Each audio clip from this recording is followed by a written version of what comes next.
All right, Tulane going up to 3-0 after a dominant win against Duke at Yeoman Stadium, where the score was a lot closer than the actual game was overall. If you set out a script on how this game could have started, you couldn't have done it much better than actually ended out, being up 24-9 at the half, where you controlled the ball 28 of the total 40 minutes of the half, and forcing them to just dip and dunk down the field for the majority of the part. Yes, there was a late first half touchdown that was a 29-yarder, but outside of that, they relied on them to work consistently with the run game for the Blue Devils. And Mensah himself was barely over 50% for that first half, with just being 11 for 21.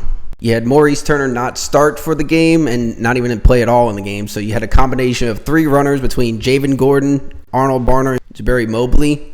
All of them combined for 9 carries in the first half for just 29 yards. So all the rushing attempts and all the production on the ground was just off of Retzlaff himself. Also through the air, he was able to get a combination of people in the first half between after him not getting any targets last week against South Alabama. Amari Hayes got 2 receptions for 39 yards. Shaz Preston, 2 catches for 32 yards. Bryce Bohannon, 2 catches for 25 yards. So he spread the ball around to 4 different wide receivers and a couple of running backs in the backfield. After that first half, you feel really good on this team, and also the fact that they end up getting the ball first to start the second half. The second half started a bit dicey, where Retzlaff ended up fumbling on a extended scramble that would have been about a 15-20 yard game if he hadn't got flipped and fumbled, where Duke soon after responded for a 42-yard drive in 5 plays. Fortunately, the Green Wave responded with a 75-yard drive that took 5 minutes off the clock. That's the biggest deal for Tulane this entire season, especially if you're going against an explosive offense on the other side.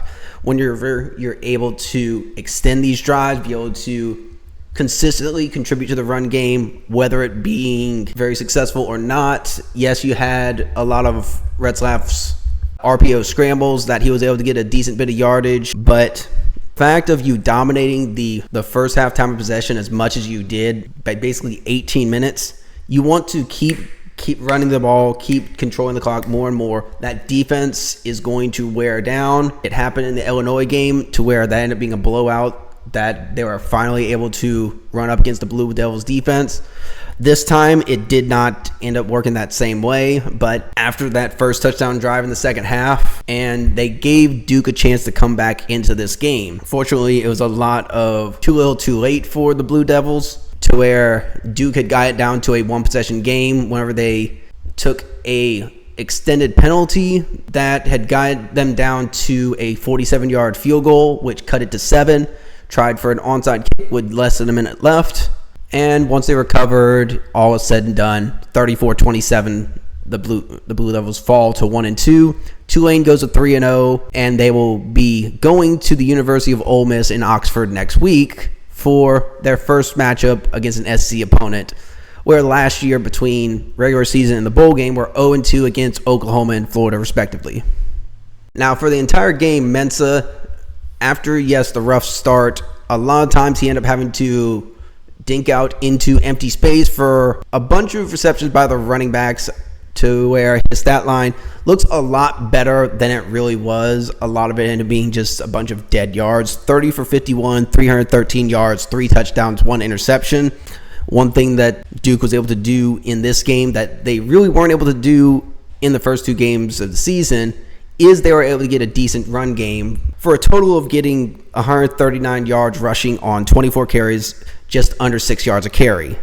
Now, the couple of transfer receivers that Duke had that they were trying to combat against, between the Harvard transfer Cooper Barcade, they held to 5 receptions for 67 yards, who was second leading receiver on the team.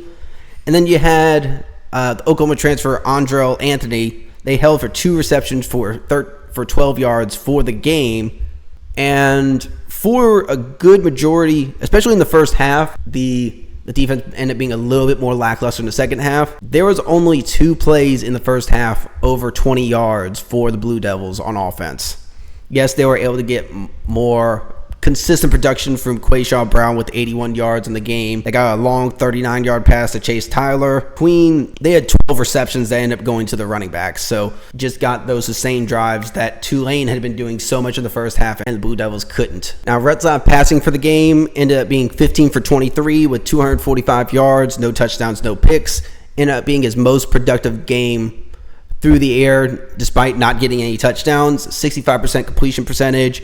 And on the ground, he had all 4 touchdowns. Just like with the Northwestern game, he went over 100 yards, 17 carries, 111 yards, 4 touchdowns with a long of 29. The rest of the production for the run game was mostly non-existent for the entire game. 52 yards on 17 carries for the 3-pick. Now, Shaz Preston led the team in receiving yards with 3 catches for 95 yards. Amari Hayes, 4 receptions for 69 yards. And the rest of the production was just the same as the first half. Unfortunately for the Tulane offense, their pass game and most of their offense in general could not get going in the second half. Retzlaff was 4 for 10 for the second half and really only a possession and a half that was any sort of production that the Blue Devils was able to gradually build themselves back into this game. The yardage ended up being actually in favor of the Blue Devils, but for the fact that they are just having to play catch up through the air. 452 for Duke, 426 for Green Wave. Now, it was a highly penalized game. Nine penalties for 85 yards for the Blue Devils, 8 penalties for 100 yards for the Green Wave. A lot of that happened early on in the game and just ended up slowing the pace down considerably. So it is actually funny where you had Mensah coming in, returning to the Green Wave for the fact that he was averaging over 10 yards a attempt, ended up adding 6.1 per the game, which was by far the lowest on the season in the first 3 games. And Retzlaff and 2 completions by Brendan Sullivan, they combined for 17 for 25, which ended up being 10.8 yards per attempt. Now, the biggest concern for the Green Wave coming into this game was the fact of them having a 3-person pod that was going to end up combining to be the right guard and the right tackle between Reese Baker, Darian Reed, and Jordan Hall. All of them getting their time in between right guard and right tackle.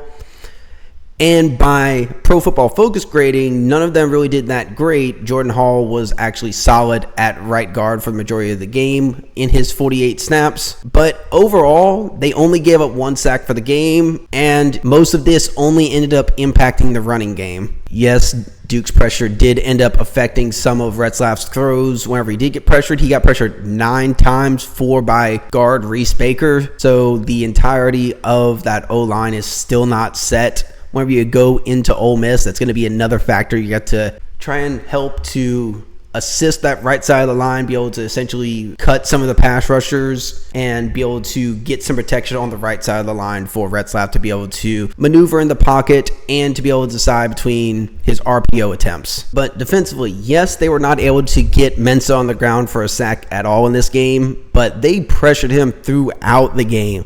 There was a combined 10 players that had pressures, that had hurries on Mensah for a total of 20 pressures in the entire game. 5 tackles for loss and 5 passes defended, and including the 3rd interception of the season for Javion White. He is just a ball hawk at safety to where if you're actually throwing deep down the field in coverage, you have to watch out for him or he's going to end up taking a few more passes from Austin Simmons and Ole Miss next week. And especially once you get into conference play. But yeah, being at the stadium for Tulane, this ended up being a nearly packed crowd. Probably about 90% of the stadium was filled. It definitely showed as it was a highly entertaining game to watch. It was one that fans are clearly in it. And all the momentum for the majority of the game went the Green Wave's favor. And it's going to be a different experience next week whenever it goes into Ole Miss. Last week, whenever they went South Alabama in Mobile, Alabama, it didn't go that great. Yes, they got to a 14-0 lead off on the game, but they gave up a 16-point lead and got it down to 2, and they just intercepted a 2-point conversion attempt that would have tied it. But yeah, all the momentum in that fourth quarter ended up being in favor of South Alabama. So we'll have to see how the pressure of the road environment ends affecting.